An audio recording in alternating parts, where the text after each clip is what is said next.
Sorry about that. If I don't go with this script, I'm probably going to lose it. First of all, I'm going to start with a big old ass howdy.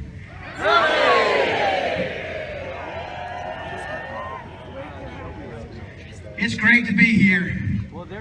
I mean, it's really great to be here to see this.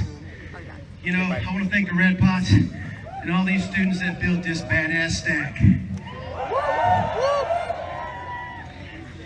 I'm really honored to be your bonfire speaker tonight.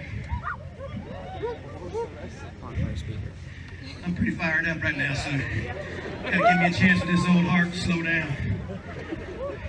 So who's actually talking right now is the keynote speaker this year for 2019 Bonfire, which is Warren Barhorst. But I'm gonna do my damn best.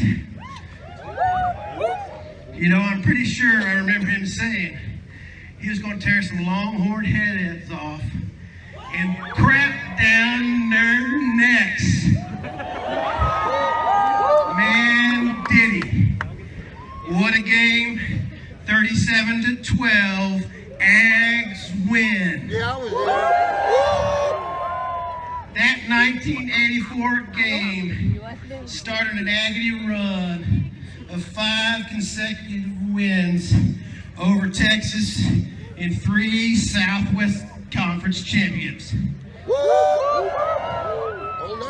My name is Warren Barhorst, fighting Texas A, class of 1988. My job tonight is to teach you guys about the making of the 12th Man Kickoff Team and the tale of Tim Brown's style and how Bonfire and the spirit of Aggieland made it all happen. My goal is to make you guys realize that there's a spirit that can never be told. A spirit that will carry you when you're down and need a lift. A spirit that's always alive and there for you to call on. A spirit that will push you to be the best you can be. It's called the spirit of Aggieland.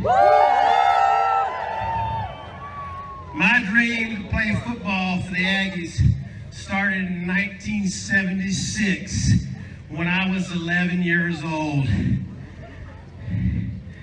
Whew, I wound up. Whew. I was sitting on the last chair on the track, on the goal line in the north end zone. And a guy from my high school that I idolized got hit and flipped into the end zone and scored a touchdown. His name was Adger Armstrong. I swore that day I would play football for the Aggies.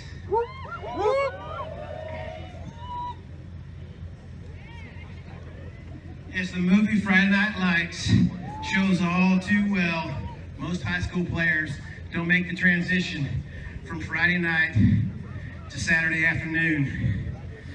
My journey was no different. A&M never called, they never asked for any film, and I ended up going to Stephen F. Austin in Nacogdoches, thinking my football career was over. Heck, not only did A&M not want me to play football, they didn't want me as a student either. You know, about the same time, old Jackie Sherrill showed up here in Aggieland, and things weren't going so good for old Jackie at that time. And the Aggies were losing about as many as they were winning. That's when old Red Pot James Fuquay, or Fumes, as they called him, barged into Jackie's office and said, "You gonna be our coach, or you gonna be an Aggie coach?"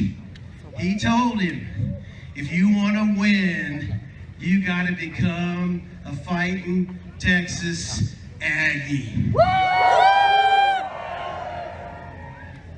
That afternoon, Fumes took Coach on a tour of campus, teaching him all about our traditions. Coach learned about Aggie ring, muster, silver taps, loyalty, unity, and the spirit of the 12th man ending that tour that evening at the Stack. Coach Sherry's Aggie education went on nonstop from that point as he spent many hours working on the Stack, learning, listening, and trusting. Coach quickly learned that building of the Bonfire links the students together and forever endows them to the traditions of the spirit of Texas A&M. Coach Sherrill also learned that the students working on the working on the Stack were tough. I mean, really tough. Coach once said that he didn't have a defensive end that was as tough as a red pot. Amen. As the story goes, Coach was invited to the Bonfire Hilton one night when the Red Pots were mouthing off about they could do a lot more with the 12th man tradition. Fumes popped off and said, "Coach, you know the worst fear a college player has is that he'll get hurt and not make the NFL." Fumes also said it might be a psychological boost to our football team if we had a bunch of Aggies out there whose only purpose was to take someone's head off. Fumes joked and laughed that other teams should be worrying about the broken bones and maybe even stolen towels when the player played the Aggies' crazy suicide squad. Ooh. As we all know, Coach Sherrill didn't laugh and he didn't think it was a joke. Watching the Red Pots and the students working Bonfire convinced him that he could find 10 tough students to cover kickoffs. Sherrill now knew that the Aggies were far different than others. He believed there was no quit in any of them. Sherrill saw that the Aggies were a rare and special breed. That day at the Stack changed Coach Sherrill and forever changed Texas A&M as he put an all walk-on kickoff team on the field in 1983. That Thanksgiving of '85, my brother Al, class of '84, convinced me I should transfer from SFA and get my degree as an Aggie. In the spring of '86, as luck would have it, I picked up a copy of the Battalion and I read a wonderful ad.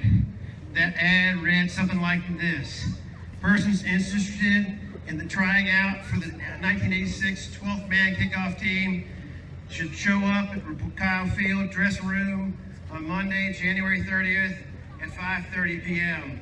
General meeting, no experience required.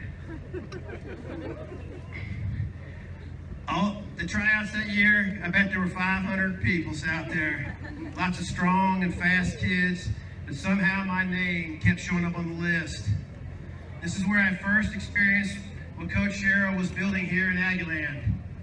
At the time, I didn't know what was driving Coach, and he was really driven. I mean driven. But today I can tell you that it was the spirit of Aggieland, the spirit that he had felt when he was working on the Stack, the spirit that makes him love A&M way more than he loves Alabama, Pittsburgh, or Mississippi State. The spirit that he poured into his players, the spirit that never quits, the spirit that makes you believe in yourself. Those first days of tryouts were agility and speed tests designed to weed out the guys that couldn't get down the field. They quickly put us in pads to see who was scared. I'll never know if the coaches were telling us to every kid. They told me I could contribute to the team and that I could play. That fall, just before the season started, I got my first setback. They came to me one day after practice and said the NCAAs won't let you play because you're a transfer student. They said, you can practice, but you can't play. I spent most of that season contemplating if I should quit, but something in my gut just kept telling me, Aggies never quit. Life moved fast. In the spring of '87, I went to ask my soon-to-be father-in-law for his daughter Lisa's hand in marriage. Lisa's dad, Ray, played football at Wharton Junior College in the 50s. He loves football. Ray's best friend is a guy named Pete Hangemeller, who was John David Crow's backup back in the 50s. Getting permission to marry Lisa was going down without a hitch until Ray asked one question: what about football? Of course, I knew I had to hang up my cleats to finish my degree and support Lisa, but Ray said I could only marry Lisa on one condition: I couldn't quit football. Man, does that Aggie spirit work in many ways. By the fall of '87, I had a full load of classes, a wife, a baby, and on the way in football. I was barely making it all work. For the third time, I thought about quitting and giving up on my dream. By this time, Dennis Mudd from Yoakum, Texas. Nobody from Yoakum here. Dennis was one of the original 12th man guys from the '83 team, and he was working as a graduate assistant responsible for the 12th man. We talked for a long time that day about me quitting. I remember it like it was yesterday. His parting words were, "Hell, Barhorst, don't quit, because one day you can make a play that could change your life." And I never believed him, but Mudd was right.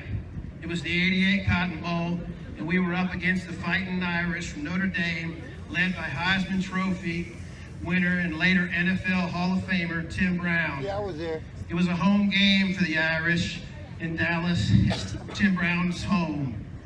And everywhere we went, everything we saw was about how great Notre Dame and Tim Brown were. We decided as a team at the players' lunch that we were going to beat the hell out of Notre Dame. We did. The crowd was crazy, and we struggled to stay in front of them at halftime. And as the 12th man, as everybody here knows, you never know when your number's going to get called. In the third corner, they said, "Barhorst, it's your turn." In the kickoff huddle, Chet Brooks said to the team, "If you tackle Tim Brown, take his towel, he'll go nuts." Well, I did. I tackled Tim Brown, Heisman Trophy winner, and he almost went for 6. As I warned Barhorst, the kid who thought football career was over 2 years earlier, lunged for my life to take him down. I borrowed because Aggies don't steal his towel. It's my souvenir for playing in the '88 Cotton Bowl. Brown followed me to the bench after the play was over, tackled me from behind, screaming, "Give me back my towel."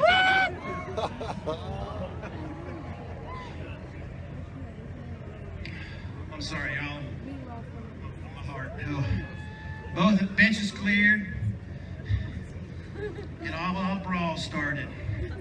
Brown went to the locker room, propelling the 12th man kickoff team to football history and Texas A&M lore.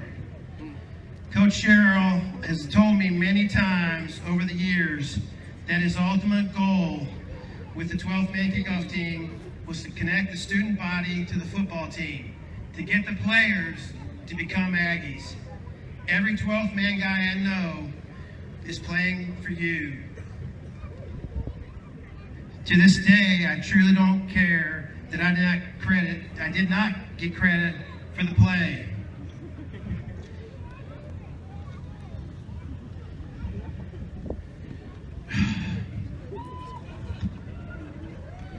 During the game, Brent Musburger of CBS Sports gave credit to the play for a scholarship player wearing the same number named William Thomas, saying he was a ringer that Coach Sherrill had put in the game to take down Tim Brown. A year later, a painting was released called "Led by the Spirit," and my name was misspelled on the jersey of the original and 149 of the 150 prints. At the 25th anniversary of the 12th man kickoff team, Aggies were interviewed about their most favorable memory of the 12th man kickoff team. And they said it was when Bartowski took Tim Brown's towel. As you can see, it was not my play because I played for the 12th man. The day I made that play, the day I saw Armstrong flip into the end zone, and still to this day, every time I'm on Kyle Field at events like this tonight, I feel it. I feel the spirit of Aggie Land. To me, it's E. King Gill making the hair on the back of my neck stand up when he whispers, "You can do it." You can see the Aggie spirit and the Aggies that gave their lives in World War I, World War II, Korea, Vietnam, and all the Gulf Wars. It's the drive that puts the 8 Congressional Medal honors to take action when no one else would. It's the 12 Aggies 20 years ago that gave more than anyone else while building this stack. It's the spirit left from all Aggies that have come before us. It's the drive that makes us all great. Tonight, we should remember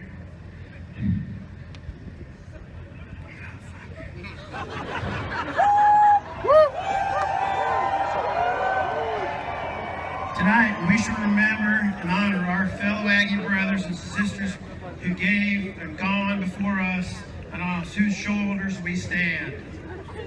But we must remember that without Bonfire, there would be no 12th man player, no 12th man kickoff team, and no tale of Tim Brown's towel.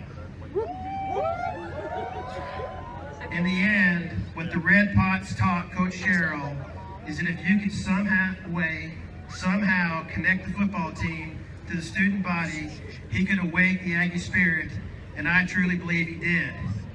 So if a scrub like me can come to a school like this and make a play like that, ask yourself, what life-changing event does the Aggie spirit have in store for you? Thanks, gig 'em, and beat the hell out of LSU.